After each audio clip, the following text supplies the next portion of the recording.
Hi mga momshi! Welcome back sa aking YouTube channel. So for today's video, magko-compare naman tayo kasi pumunta naman ako sa LC Aizon. Nung nakaraan, pumunta tayo sa Villarica. Tapos pangalawa naman is pumunta sa Cebuana.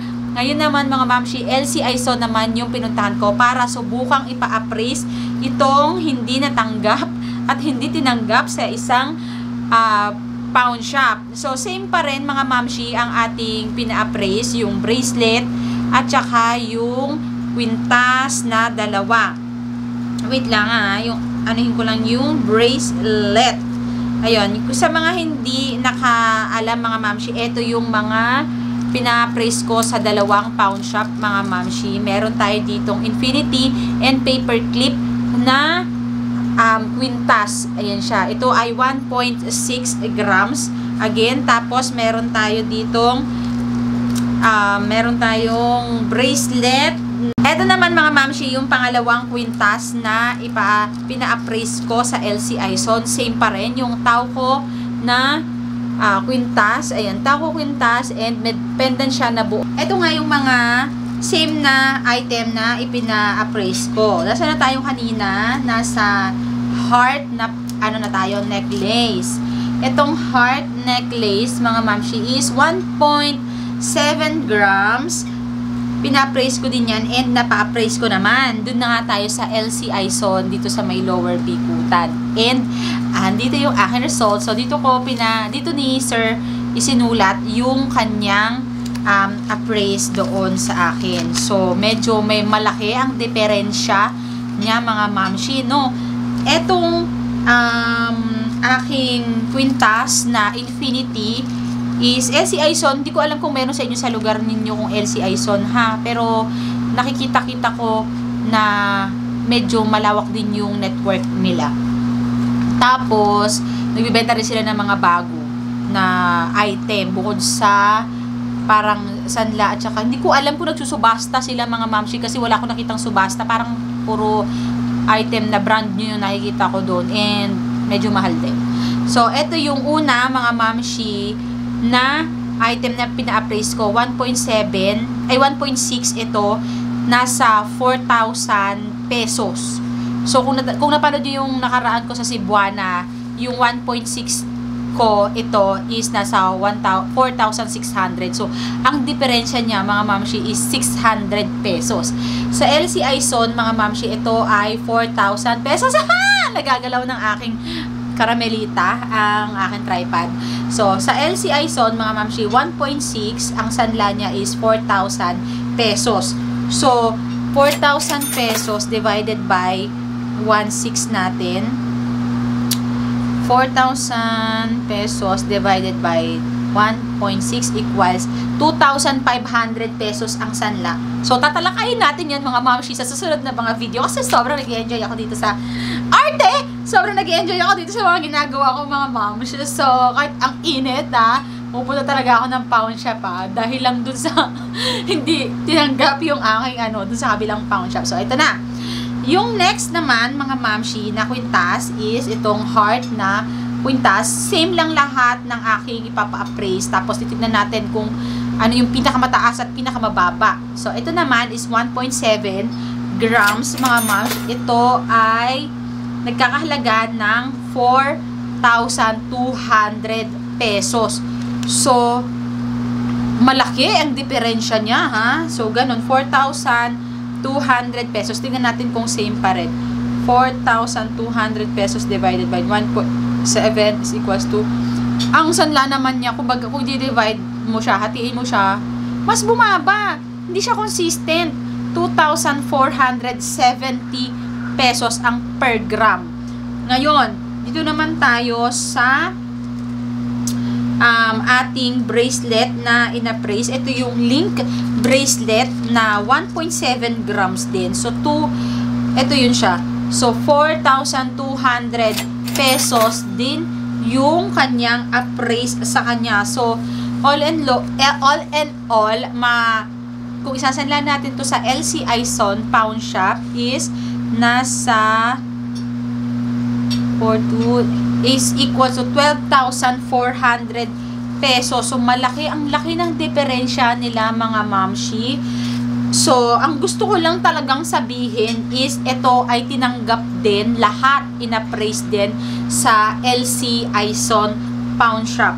So, kung may LC Aison Pawn Shop dyan sa inyo at wala na kayong choice, pwede rin naman.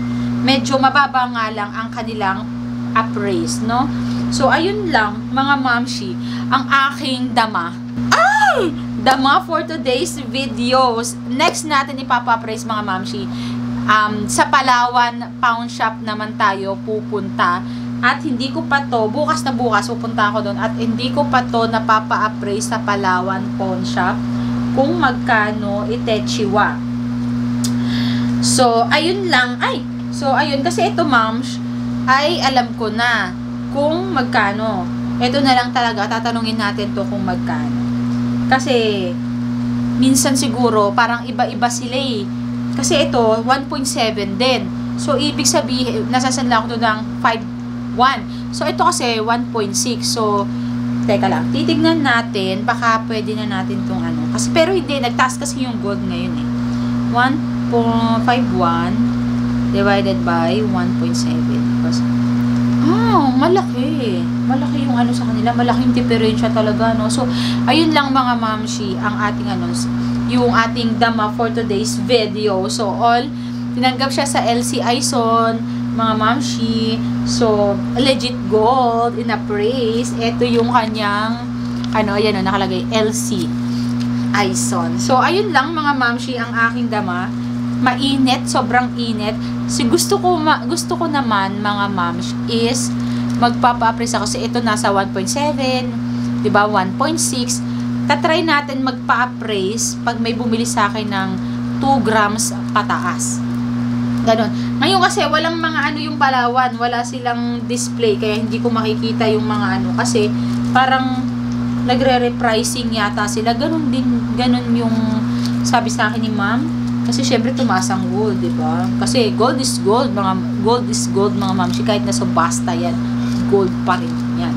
So anyway, mga mamshi, please do like and follow my page. Yes, English Yarn. I-follow nyo naman yung aking page. Anyway, mga mamshi, itong mga pinaprecious 18K Saudi Gold. I-like nyo naman yung aking page. Ilalagay ko na lang dito sa screen. LM Gold Online Shop. Medyo konti pa lang yung aking followers dyan, mga mamshi. Nasa 650 pa lang. Sana mag 1K na. Yun lang naman. Alam nyo, masaya na ako dun, mga mamshi, sa mga ganun na nagpa-follow tsaka nagla-like sa page. At saka yung, alam niyo, yung pagbebenta ng gold talaga, mga moms, is hindi ko hinahangad. Kasi parang natatakot din ako kapag ano. Kasi ako lang mag-isa, momshi. Ako yung admin ng page ko. Ako na rin yung model ng page ko. Ako na rin yung seller ng page ko. Wala akong mga ganun. Kasi parang, kung halimbawa dumagsaman ang katulong ko lang talaga dyan, si Daddy Christian, sinasamahan niya ako palagi sa supplier. So, siguro kung dadagsa at time na sobrang dami kong orders, talaga magiging sobrang grateful, thankful talaga ako. Kasi alam nyo, makabili lang ako ng bigas namin sa isang linggo. Okay na ako dun. Katulad nung nakaraan, pumaldo tayo. Mga nakalimang order yata ako.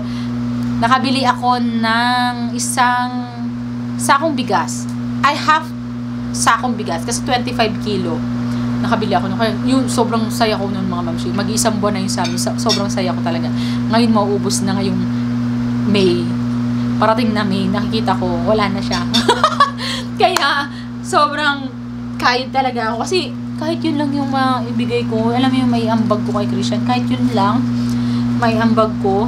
Masaya na talaga ako dun. Basta hindi talaga mawawala ng bigas, mga mamshi. Yun talaga yung pinaka-ano. So, ayun lang. Meron tayo ditong mga order, mga moms. Yung dalawa, pinaship ko na. Tas ito, hindi pa kasi to fully paid. Kaya, isang hulog na lang siya. Kaya, ayan. Malapit naman ngayong katapusan. Kaya, iaano ko na yan. So, ayan ang ating paglalakbay. Paglalakbay? Ayan yung ating mga mamishi, experiment sa LC Aison na pawn shop. Hindi ko alam kung makakita ko sa internet ng ano dyan. Basta yun, na tinanggap din siya sa LC Aison pawn shop yung aking mga alahas. Katunayan na legit siya. Nagkaganto lang naman talaga ako, mamshi, kasi hindi tinanggap. Kaya nagka-interest ako na parang daanan yung mga pawn shop sa amin. So anyway, mga mamshi, thank you so much for watching. See you sa aming next video. Palawan naman tayo next.